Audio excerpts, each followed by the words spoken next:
दुनिया में पति पत्नी का रिश्ता होता है, जो रिश्ता पूरी तरह से विश्वास की डोर पर टिका होता है। लेकिन जिस दिन से विश्वास टूटता है उसी दिन से परिवार में कलह होना भी शुरू हो जाता है और इसी एक कलह की वजह से पूरा परिवार तहस महस हो जाता है।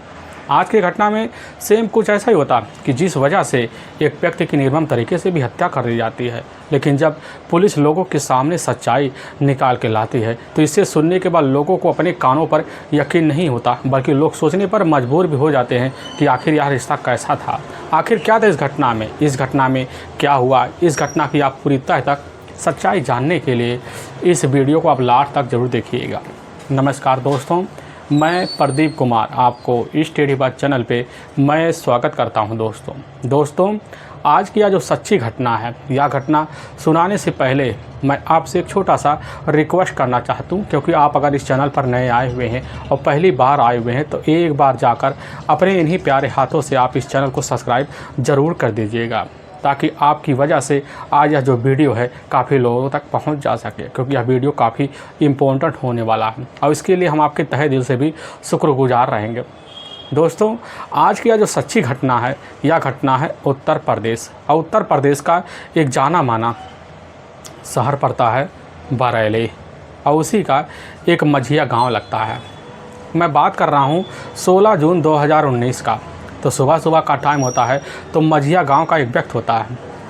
वह व्यक्ति सुबह मॉर्निंग वॉक के लिए निकल जाता है, और जब निकल जाता है लगभग सारकी रेलवे स्टेशन के जैसे करीब पहुंचता है तो वहां रेलवे जो पटरी होता है उसी के बीच मौके पर गुजरना शुरू कर देता है। लेकिन तभी देखता है कि उसी के सामने एक व्यक्ति का डेड बॉडी वहीं लहलुहान अवस्था और मृत अवस्था में पड़ा हुआ है। वह व्यक्ति जैसे देखने के बाद वहाँ मौके पर शोर मचाने की वजह से अब आसपास के जो लोग होते हैं वहाँ पर गए हुए टहलने के लिए वह सब इकट्ठा हो जाते हैं और थोड़ी देर में वहाँ भीड़ लग जाती है। लेकिन उसी में से एक व्यक्ति होता है जो उसी समय रेलवे पुलिस कंट्रोल को फ़ोन कर देता है। लेकिन जब railway police control team phone को सुनती है, सुनने के बाद अपनी टीम सही जो होता है उसी समय उस रेलवे ट्रक पर पहुंचती है और भीड़ को देखती है। लेकिन भीड़ जैसे रेलवे ट्रक पुलिसकर्मी को देखती है तो अपने आप हट सा जाती है। वहाँ पर पुलिस पहुँचती है, पुलिस जो होती है वो डेड बॉडी को देखती है। देखने के बाद देखती है तब एकदम वह भी शाम से जाती है कि आखिर वह जो व्यक्ति होता है पूरी तरह से खून से लथपथ होता है।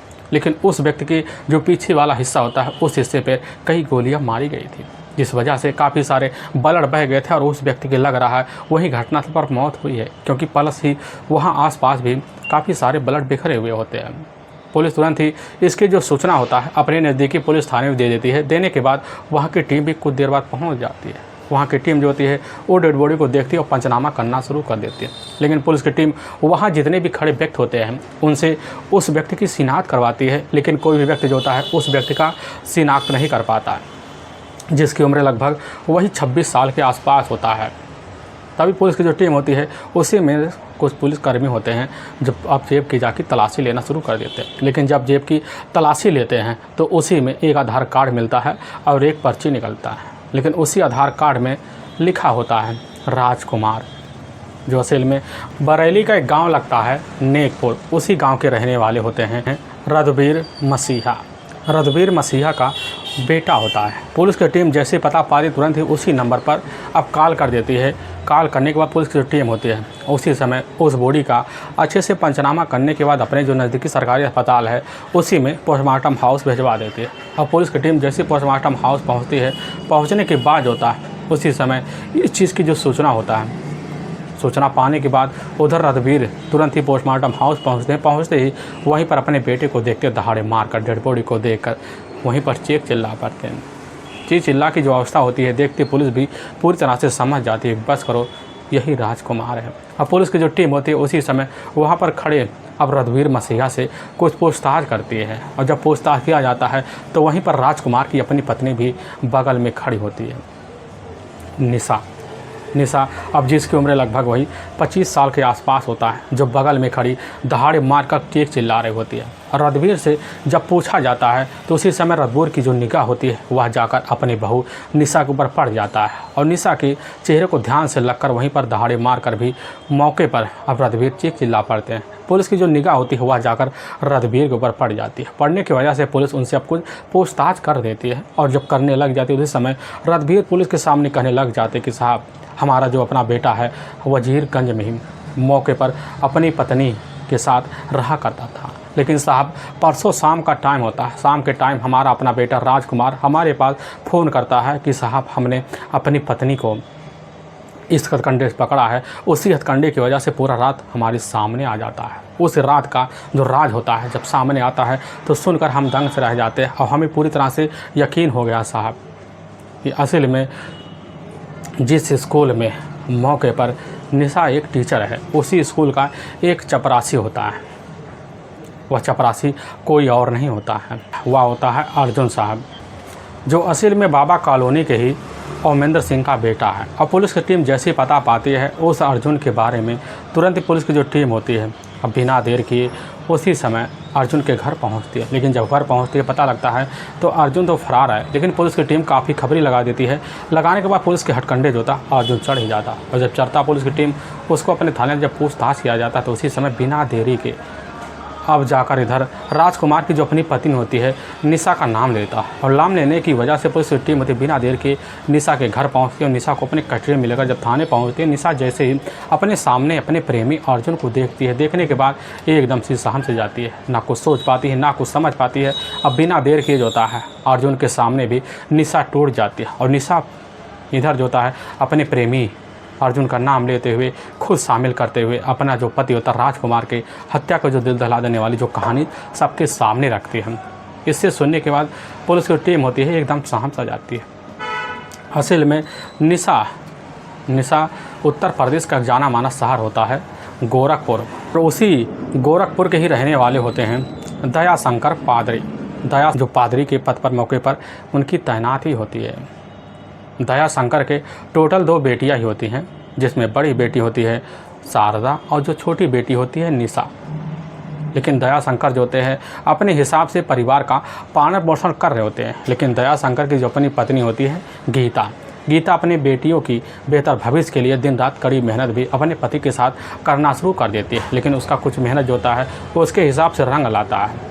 लेकिन इधर अब जो होती है शारदा अपने स्कूल में पढ़कर मौके पर अपने घर बार में इस तरह उलझ जाती है कि अपनी माँ गीता के साथ हाथ बटाना शुरू कर देती है। लेकिन इसी बीच निशा जो होती है अपने पास एक महिला इंटर कॉलेज होता है, उसी में जाकर मौके पर इंटरमीडिएट की पढ़ाई भी कर लेती है। लेकिन इधर शारदा जब अपने घर पर रहती है तो उसकी जो अपनी माँ होती है गीता अपनी बेटी की शादी की दहलीज को देखकर काफ़ी ज़्यादा परेशान हो जाती है। और जब परेशान हो जाती है दया शंकर को भी पता चल जाता है। दया शंकर जो होते हैं अपनी बेटी शारदा के लिए रिश्ते की तलाशी करते हैं। तभी उनको जो होता है ठीक वहीं उत्तर प्रदेश का जो बरेली ज़िला पड़ता है इसी का नेकपुर गांव लगता है। गांव के रहने वाले होते हैं रघुवीर मसीहा की अपनी पत्नी होती है आशा देवी के टोटल 4 बेटे होते और 2 बेटियां होती हैं। लेकिन जो सबसे बड़ा बेटा होता है रवि और जो दूसरे नंबर का बेटा होता है दिलीप। रवि और दिलीप मौके पर दोनों अपने घर में अपने पिता के साथ रहा करते थे। लेकिन जो सबसे मझला बेटा होता है राजकुमार और जो सबसे छोटा बेटा होता है आलोक। राजकुमार और आलोक जो होते हैं अपने पिता के घर गृहस्थी में इस तरह उलझ गए थे कि दिन भर खेती में ज़्यादातर व्यस्त करते थे। लेकिन दूसरे नंबर का जो बेटा होता है इधर रघुवीर का यानी कि दिलीप जैसे ही शादी के लिए पहुंचता है तो उसी समय उसके जो अपने पिता होते हैं अब दिलीप की शादी के लिए रिश्ता देखना वो शुरू कर देते हैं। लेकिन जब इधर जो होता है दया शंकर को पता लगता है, दया शंकर जाकर अब उसी समय रघुवीर से बात करते हैं और उनका जो अपना बेटा होता है दिलीप का हाथ अपनी बेटी शारदा के लिए मांग लेते हैं। और शारदा की जो शादी होती है बड़े बेहतर तरीके ढंग से इधर जाकर दिलीप से हो जाता है। लेकिन जब दिलीप से हो जाता है अब इधर दिलीप अपने ससुराल भी आना जाना शुरू कर देता। तो उसी बीच उसका जो अपना छोटा भाई होता है राजकुमार भी अपने ससुराल अपने भाई के साथ जाना शुरू कर देता। अब जाने की वजह से इधर जो होता है अब जाकर शारदा की जो छोटी बहन होती है निशा देखने में काफ़ी खूबसूरत भी होती है और चंचल भी होती है। होने की वजह से इधर धीरे धीरे झुकाव जो होता है राजकुमार का निशा की तरफ बढ़ जाता है। साली होने के नाते राजकुमार भी निशा से बात करना शुरू कर देता है। लेकिन उसकी बातों में इतना उलझ जाता है कि उसकी बातों में आकर इधर अब राजकुमार भी दीवाना हो जाता है। लेकिन तभी इसी बीच शारदा के जो अपने पिता होते हैं मौके पर दया शंकर अपनी बेटी अब जो होता निशा को मौके पर पादरी के ट्रेनिंग के लिए लखनऊ भेज देते हैं। और लेकिन इधर जो राजकुमार को पता चलता तो वह भी अपने पिता जो होता है अब रघुवीर से इजाज़त लेकर वह भी लखनऊ चला जाता है। और जहाँ पर मौके पर निशा ट्रेनिंग ले रही थी उसी में जाकर पादरी की ट्रेनिंग उस समय अब राजकुमार भी लेना शुरू कर देता और लेते वक्त जो था धीरे धीरे राजकुमार और निशा के बीच प्रेम प्रसंग चालू हो जाता है। लेकिन जब प्रेम प्रसंग चालू हो जाता है, दोनों का साथ घूमना और साथ फिरना भी चालू हो जाता है। चालू होने की वजह से दोनों के बीच प्रेम प्रसंग इस तरह बढ़ जाता है कि दोनों के बीच वह रिश्ता भी कायम हो जाता है जिस रिश्ते की उन्हें दरकरार थी। लेकिन इस रिश्ते की जानकारी आकर इधर जो होता है रणधीर को लग जाता और इधर जाकर दयाशंकर पादरी को लग जाता है। लेकिन जब पादरी को लग जाता तो उसी समय दयाशंकर अब जाकर रणधीर से बात करते हैं। रणधीर तुरंत ही अपने बेटे के बारे में जब सच्चाई जानते हैं, तुरंत ही इस रिश्ते के लिए हामी भर लेते हैं। और भरने की वजह से इधर जो होता है राजकुमार और निशा दोनों मिलकर शादी का फैसला ले बैठते हैं। और इधर साल 2014 में दोनों का रीति रिवाज के तहत जो होता है जाकर निशा और राजकुमार की जो शादी होती है बड़े बेहतर तरीके ढंग से कर दी जाती है। लेकिन राजकुमार का जो ट्रेनिंग होता है उस पादरी का तो पूरा हो चुका होता है। लेकिन निशा पादरी की ट्रेनिंग छोड़कर अपने पति के साथ अपने ससुराल चली जाती है और ससुराल में बड़े बेहतर तरीके ढंग से रहना शुरू कर देते हैं। और लेकिन जब रहने लग जाती है, दोनों का जो जीवन होता है बड़ी खुशीमय होता है, वक्त बड़े अच्छे से भागता है। लेकिन निशा जो होती है घर पर बैठे बैठे जब काफ़ी बोर हो जाती है और बोर वक्त होते ही मौके पर इतना ज़्यादा परेशान हो जाती है, परेशानी के चलतन जो होता है अपने पति को काफ़ी ज़्यादा ताने देने शुरू कर देती है। उसको लगने लगता है कि हमारी ज़िंदगी यहाँ कर अपने पति के बलबूते काफ़ी ख़राब सा होने लगा। लेकिन इसी बीच जो होता है राजकुमार की पहली जो पोस्टिंग होता है वह जाकर ठीक कासगंज का एक जाना माना चर्च पड़ता है, उसी में जाकर जब हो जाता है, होने की वजह से अब निशा काफ़ी ज़्यादा चिंता में रह जाती कि आखिर हमारा पति हमसे दूर कैसे रह सकता है।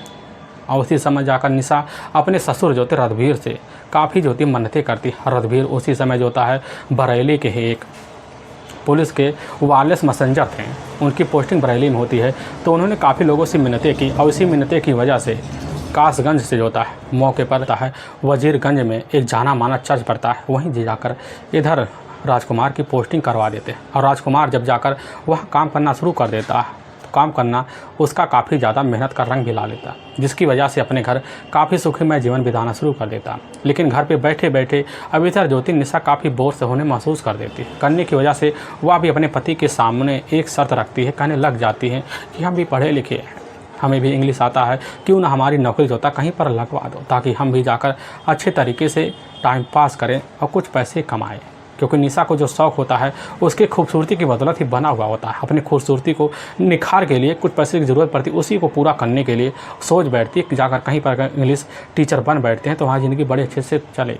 और इसकी जानकारी इधर जो होता रणधीर को भी लग जाता है। और जब रणधीर खबर पाते हैं तो उसी बीच वह भी फैसला लेते हैं और फैसले के तहत बदाऊं के सिविल लाइन्स जो शहर पड़ता है उसी शहर के बीचों बीच होता है होली चाइल्ड्स एक स्कूल है। उसी स्कूल में जाकर मौके पर निशा की पोस्टिंग हो जाता। और जब निशा की पोस्टिंग हो जाता है तो स्कूल में काफ़ी ज़्यादा तरक्की पर हो जाती। तरक्की पर होने की वजह से प्रिंसिपल जो होते हैं निशा को अपने ही स्टोर जो होता है उसी में रहने के लिए कमरा दे देते हैं। अब निशा अपने पति राजकुमार के साथ उस कमरे में रहने लग जाती है, क्योंकि इधर जो होता है निशा का जो स्कूल होता है उसके जो अपने पति का जो चर्च घर होता है मौके पर स्कूल साथ में जंजीरगंज की जो दूरी पड़ती है लगभग 25 किलोमीटर दूरी पड़ती है। और इसीलिए निशा जो होती है स्कूल में रहकर पढ़ाई भी करवाती और अपने पति के साथ उसी मकान में निवास भी करती थी।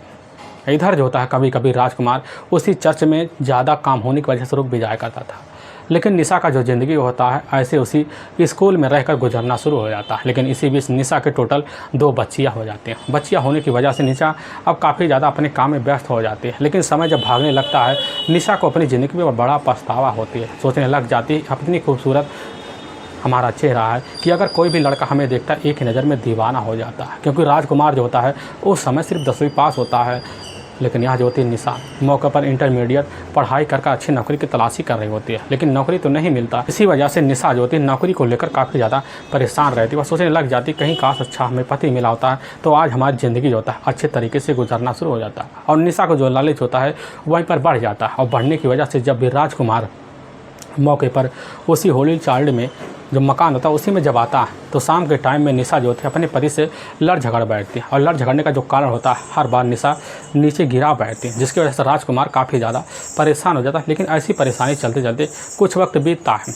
लेकिन जब वक्त बीतता है तो उसी जो स्कूल होता है उसी स्कूल में चपरासी का काम करने वाला अर्जुन होता है, जिसकी उम्र 25 साल के आसपास होता है। लेकिन अर्जुन का जो होता है निशा से इतना करीबी बन जाता है कि निशा जब भी उसको फ़ोन करके बुलाती तुरंत ही आता। आने के बाद उसके मन मुताबिक उसका सामान भी लेकर उसके कमरे में रख देता। लेकिन अर्जुन का जो चेहरा होता है देखने लायक बनता था। इधर निशा भी उसकी खूबसूरती देखकर दीवानी भी हो जाती है। लेकिन निशा भी देखने में काफ़ी खूबसूरत होती है, इतनी खूबसूरत होती है कि जब भी वह अर्जुन देखता निशा को तो अभी अपने मन में बसा लेता।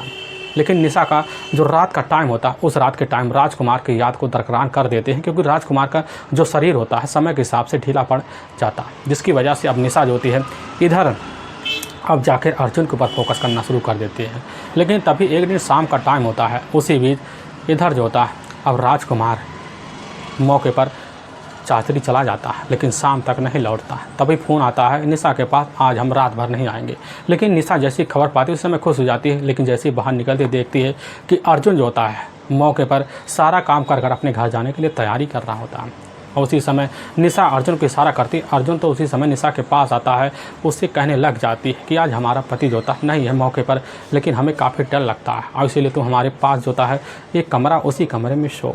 यह बात सुनता अर्जुन तुरंत ही उसी समय अपने जो टीचर होते हैं अब इधर जाकर निशा की बात मान लेते हैं। मानने के बाद जो होता है इधर जाकर उसके ही बताए हुए जगह पर बैठ जाता। और जब बैठता है तो निशा जो होती है अपने दोनों बच्चों को खाना पीना पिलाकर आराम से सुला देती है और खाना बनाती है। बनाने के बाद लाकर अर्जुन को परोसती है। लेकिन जब परोसती है तो अर्जुन का जो चेहरा होता है मौके पर निशा लखना शुरू कर देती है। लेकिन अर्जुन का निगाह जैसे ही निशा के ऊपर पहुँचता है, पहुँचने के बाद उसी समय निशा धड़ धड़ाक से कर बैठती है कि हमें तुम्हारी ज़रूरत है और हम जानते तुम्हारी ज़रूरत भी यही है। दोनों इसी बात करते हैं। करने के बाद दोनों मिलकर अपने ही बेडरूम में जाकर उधर निशा संबंध बना लेती और संबंध का जो सिलसिला होता है इधर बेधड़क चलने लग जाता है। लेकिन इधर राजकुमार जब भी घर आता तो निशा का जो रंग रूप होता है बड़ा खिला खिला होता है। और इसी बीच राजकुमार को भी शंका होने लगता कि आखिर हमारी जो पत्नी हमसे लगातार झगड़े कर रही थी, आज हमसे इतनी सीधी शादी कैसे चल रही है। और इसी बीच उसको भी दिखाई देता है कि हमारे कमरे पर ज़्यादातर अर्जुन का आना जाना बना रहता है। और इसी वजह से राजकुमार अर्जुन से चिड़चिड़ापन दिखाने लग जाता है। और उसकी जानकारी जब जाकर निशा को लगता तो निशा जो होती है उसी समय अपने पति को समझा बुझाकर वहाँ से मौके से भेज देती है। कहने लग जाती है कि अर्जुन सिर्फ हमारा सामान लेने के लिए आता है, बस इतना सा मतलब, उसका कुछ मतलब बनता नहीं। लेकिन अर्जुन की इस आने जाने की जो राजकुमार जानना चाहता था और इसीलिए फिराक में भी लगा रहता है। लेकिन इधर जो होता है जब भी राजकुमार को नहीं आना होता तो राजकुमार तभी जो होता है इधर निशा के पास फ़ोन कर देता। और जब फ़ोन कर देता तो निशा एकदम सतर्क होकर आराम से अर्जुन को अपने कमरे बुलाती। बुलाने के बाद अपने रिश्ते को बड़े आराम से अर्जुन के साथ कायम कर लेती। यह रिश्ते का जो सिलसिला होता है ऐसे चलते चलते लगभग 6 महीने का वक्त तो निकल जाता। तो इसी बीच राजकुमार को भी काफ़ी ज़्यादा शंका होने लगता कि ज़रूर निशा रहकर यहाँ कुछ ना कुछ गलत काम कर रही है। तभी एक दिन राजकुमार निशा के पास पहुँचता, उसी समय कहने लग जाता है कि हमारे जो अपने पिता हैं वह पिता मौके पर रिटायर हो गए हैं। उन्होंने अपने पैसों से कुछ ज़मीन बरेली के ही नेकपुर में ले लिया है, वहाँ रहने के लिए कोई है नहीं। निशा एक काम करते हैं, क्यों ना जाकर हम दोनों वहाँ अब बच्चों के सहित रहा जाएं और हो सकता है तुम्हारा काम वहाँ ज़रूर लग भी जाएगा, क्योंकि तुम काफ़ी पढ़ी लिखी भी हो और तुम्हें पढ़ाने का एक्सपीरियंस है। अब निशा बात यह जैसे जानती है, जानने के बाद एकदम सन्न से रह जाती है। लेकिन वहाँ से राजकुमार तो चला जाता है, लेकिन रात भर वह सोच कर एकदम बेतहासी हो जाती है, क्योंकि उस समय निशा के मन में अर्जुन को छोड़ने का कोई विचार नहीं होता है। क्योंकि निशा अर्जुन के प्यार में इस तरह दीवानी हो जाती है कि एक कदर भी अर्जुन को भूलना भी नहीं चाहती थी। लेकिन अर्जुन के सामने जैसी यह बात रखती तो अर्जुन भी सुनकर एकदम हौचक्का रह जाता। अर्जुन भी कह देता है कि निशा, हम तुम्हारी बिना ज़िंदगी तो नहीं जी सकते, हम तुम्हारे लिए तो चाहे जो भी कर सकते हैं। लेकिन निशा जैसी आवाज़ अर्जुन से सुनती कहने लग जाती है, क्यों ना अपने रास्ते से बन रहे इस रोड को हटाने का प्लान बनाया जाए। यह बात अर्जुन सुनता उसी समय कहने लग जाता है कि निशा, तुम्हारी जैसी जो मर्जी है हम वैसा ही तुम्हारे हिसाब से करेंगे। यह बात सुनता लेकिन उसी समय तो प्लान बना लेते हैं। प्लान बनाने के बाद दूसरा दिन का जब वक्त होता है तो शाम का टाइम होता है। अब शाम के टाइम में जो होता है इधर राजकुमार, जैसे शाम होता है तो उसी बीच राजकुमार फ़ोन कर देता है निशा के पास, आज चर्च में काफ़ी ज़्यादा काम पड़ गया तो रात यहीं रुकना है। यह बात जैसे इधर निशा जानती, जानने के बाद अब बाहर निकलती देखती है कि अर्जुन जो होता है मौके पर सारा काम कर कर अपने घर जाने की तैयारी कर रहा होता है। और उसी समय इशारा करती है, अब बता देती है। इधर जो होता है अर्जुन खुश हो जाता है। अब दोनों मिलकर बड़े आराम से बच्चों के साथ कुछ मशल गश्तियाँ करते हैं। इसके बाद बच्चों को खाना खिलाकर आराम से निशा जो होती है सुला से देती है। सुलाने के बाद निशा जो होती है खाना बनाकर अच्छा सा पकवान अर्जुन के सामने परोसती है।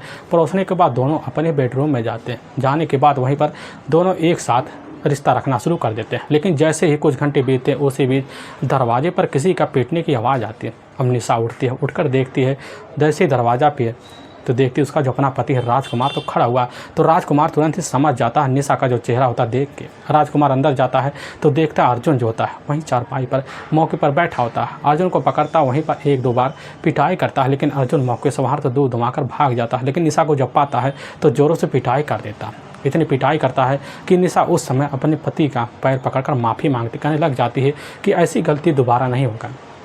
लेकिन उस समय जो होता है इधर राजकुमार अपने पिता रणधीर मसीहा को फ़ोन कर सारी बात बता देता है। बताने के बाद जो होता है उसी समय राजकुमार अपने पिता जो होता है रणधीर से कहने लग जाता है पिताजी हम कल ही सवारी लेकर अपने दोनों बच्चों को मौके पर बरेली आएंगे। यह बात सुनते तुरंत ही उसी समय जो होता है रणधीर कहने लग जाते ठीक है बेटा तुम कल आ जाना, लेकिन जल्दी से आ जाना। और राजकुमार जो होता है मौके पर अपनी पत्नी से बात कर जब सुबह का टाइम होता उसी बीच तुरंत ही चर्च चला जाता है। चर्च चला जाने के बाद जो होता है इधर अब निशा दोबारा जो होता है अर्जुन को अपने पास बुलाती है। बुलाने के बाद उससे कुछ राय मशवरा लेते कहने लग जाती है कि लग रहा हमारे पति अब हमारे पीछे हाथ धोकर तो पड़ ही गया है, लेकिन लग रहा हमारी ज़िंदगी में अब दोबारा हमारा मिलन नहीं होगा। और इसीलिए अगर तुम हमारा मिलन करवाना चाहते हो तो क्यों ना हमारे पति को जल्द से जल्द अपने ही रास्ते से ठिकाने लगाओ। यह बात सुनता है उसी समय अर्जुन एक बार तो समझ जाता है, लेकिन प्रेमिका के प्यार में इस तरह जो होता है अर्जुन दीवाना सा हो जाता है कि तुरंत ही निशा की बात मान लेता है। और उसी समय एक शातिर प्लान अब इधर जो होता है निशा अर्जुन मिलकर बनाते हैं और इसी प्लान के तहत जो तहत अब दूसरे दिन का इंतजार करते हैं। अब लेकिन जैसे ही अब ठीक 15 जून 2019 का शाम का टाइम होता है उसी बीच राजकुमार जो होता है अपने कमरे में अपनी पत्नी के साथ होता है। तो उसी समय अर्जुन पहुंच जाता है और लेकिन जैसे अर्जुन पहुंचता है उसी राजकुमार देखता है एकदम भन्ना जाता है। लेकिन अर्जुन जो होता है अब जाकर राजकुमार का पैर पकड़कर माफ़ी मांगना शुरू कर देता है। कहने लग जाता है कि हमसे गलती अब दोबारा नहीं होगी, हमारी काफ़ी ज़्यादा बदनामी हो रही है और हमें आप इस बदनामी से बचा लीजिए। लेकिन राजकुमार ठहरा एक नेक दिल वाला। तुरंत ही राजकुमार अर्जुन की बात सुनकर पसीज जाता। पसीजने की वजह से बात तो मान लेता, लेकिन वहाँ से जो होता है उसी समय अर्जुन बाहर चला जाता है। जाने के बाद अपने घर से अपनी बाइक लेकर पहुँचता। पहुँचने के बाद उसी समय राजकुमार के पास पहुँचता कहने लग जाता है कि हम दोनों चलते हैं बाहर मछली लेने के लिए। और उस समय राजकुमार का दिल भी काफ़ी दिनों से मछली खाने का कह रहा था। और राजकुमार जो था उसी समय अपनी पत्नी निशा से बोलकर तो निकल जाता है और मौके पर जाकर अर्जुन पे बाइक में बैठ जाता है। लेकिन अर्जुन उस समय तो बाइक चलाना शुरू कर देता है और पीछे वाला जो सीट होता है उसी सीट पर राजकुमार बैठा होता है। बाइक चलाते चलाते लहराते रहते काफ़ी टाइम हो जाता है और जब टाइम हो जाता है तो उसी समय मछिया गांव के बाहर ले जाता है। और लेकिन जैसे ही बाहर ले जाता है तो उसी समय देखता है कि अब सरकी रेलवे स्टेशन आने वाला है। तो अपनी बाइक वहीं पर अर्जुन रोक लेता है। रोकने के बाद उस समय राजकुमार से कह देता है कि एक बार तुम आगे वाली सीट संभालो, यानी कि ड्राइवरिंग तुम करो। और वह बात सुनता राजकुमार तुरंत ही ड्राइवरी करना शुरू कर देता है और पीछे वाले जो सीट होता है मोटरसाइकिल का उसी सीट पर अर्जुन बैठ जाता है। लेकिन जैसे ही मोटरसाइकिल राजकुमार चलाना शुरू कर देता है एकदम अधीरा सा हो जाता है। उसी समय अर्जुन अपने जेब से एक रिवॉल्वर निकालता है और पीछे वाले हिस्से पर लगाकर एक के बाद एक गोली होता है अर्जुन राजकुमार के ऊपर चला देता है, जिसकी वजह से अपना बाइक लेकर वहीं पर मौके पर राजकुमार गिर सा जाता है और ज़मीन पर पूरी तरह से मृत अवस्था में पड़ जाता है। लेकिन उस समय अर्जुन के मन में एक बड़ा ही शातिर खतरनाक प्लान आ जाता है। उसी प्लान के तहत जो होता है देखता है कि पास रेलवे ट्रक है। रेलवे ट्रक के पास जाता है तो देखता है एक गाड़ी जो होती है मौके पर गुजर चुकी होती है और उसी रेलवे ट्रक पे ले जाकर इस हत्या को मौके पर रेलवे दुर्घटनाग्रस्त दिखाने की कोशिश में जो होता है अर्जुन उसी समय राजकुमार के बॉडी को उठाता ले जाकर रेलवे ट्रक पर डाल देता है। लेकिन उसके बाद जो होता है तुरंत ही उसी समय अपने घर चला जाता है। जाने के बाद जो होता है अपने घर जैसे पहुंचता है तो उसी समय लेकिन इधर जो होता है राजकुमार जब रेलवे ट्रक पर पड़ा होता है तो उस समय राजकुमार के सांसें थोड़ी बहुत चल रही होती हैं। चलता हुआ वहाँ पर छोड़कर अर्जुन तो अपने घर पहुँच जाता है। लेकिन घर पहुँचता खून से सने हुए जो कपड़े होते हैं पूरे घर परिवार वाले देख लेते हैं। लेकिन जब कांड पहुँचते हैं तो कांड पहुँचने की वजह से अर्जुन अपने घर भन्ना जाता है। भन्नाने की वजह से जाता अपने कमरे में कपड़े को अच्छे से धो धाकर फैला देता है, फिर नया कपड़ा पहन लेता है और तुरंत ही फ़ोन निकाल कर उसी समय निशा को सूचना भिजवा देता है। लेकिन जब नुसा सूचना पाने के बाद एकदम खुशी से उछल पड़ते हैं। लेकिन वाकई में दोस्तों पुलिस के सामने जब यह सच्चाई होता है, अर्जुन और साथ में निशा के तहरीर पर आने के बाद पुलिस की टीम होती है, तो उस समय एकदम सस्ता नजर आ जाती है। रहने के बाद पुलिस की टीम बिना देर के निशा और साथ में अर्जुन को ले जाकर वहाँ के ही कोर्ट में पेश कर देती है। कोर्ट में इन दोनों के ऊपर काफ़ी गंभीर धारा में मुकदमा दर्ज करके ले जाकर हमेशा के लिए जेल के सलाखों के पीछे भी डाल देती है। दोस्तों, हमें इस घटना का सुनाने का उद्देश्य किसी को परेशान करना नहीं है और ना ही किसी के दिल को ठेस पहुंचाना, बल्कि आपको यह बताना कि आप जहां भी रहे आप सावधान और सतर्क जरूर रहे। दोस्तों फिर मिलेंगे एक नए वीडियो के साथ। तब तक के लिए जय हिंद और जय भारत।